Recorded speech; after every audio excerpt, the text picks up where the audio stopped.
O'zbek milliy adabiyotining ko'zga ko'ringan iste'dodli shoirlaridan biri Muhammad Yusuf 1954 yili 26 aprelda Andijon viloyatining Marhamat tumanida tug'ilgan.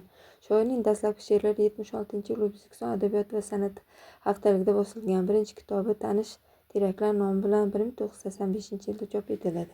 So'ng uning Bulbulga gapim bor, Iltijo, Uyqudagi qiz, Ko'nglimda bir yor, Erkak nomli bir qator she'riy to'plamlari nashr qilinadi.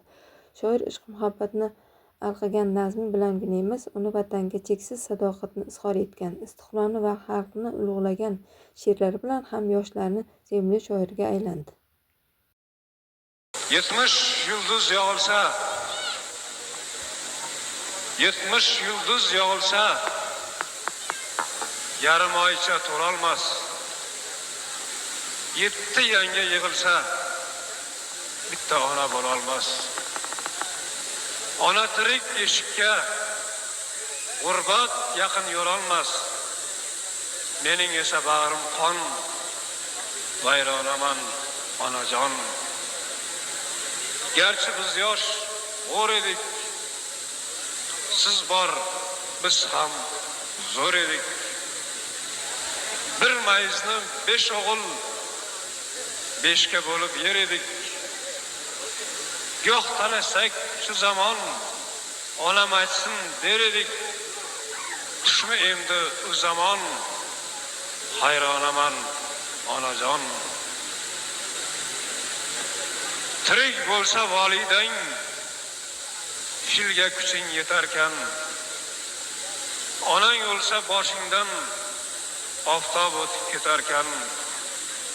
Jindakkina alam ham tog'day botib ketarkan.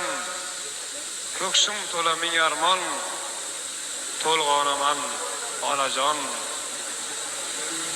Onasiz uy, oysiz tun ekan endi o'ylasam, qalbi tirnar dardlarim, qay bittasin so'ylasam. Sizsiz ko'cham befaiz, halovat yo'q uyda ham. Farishtasi tark etgan ostonaman onajon. O'zing uchun o'l yetim, o'rda ham men, qirda ham. Ko'ylagimda tugma yo'q, tugma bo'lsa kir yoqam. 4 yangamga qo'shilib turtkilaydi 4 og'am. O'z uyimda jonajon, begonaman onajon. Yo'qligingiz qadamda turar shunday bilinib. Non yopmaysiz saharlar, menga kulcha ilinib. She'r yozaman shunday payt, yuraklarim tilinib.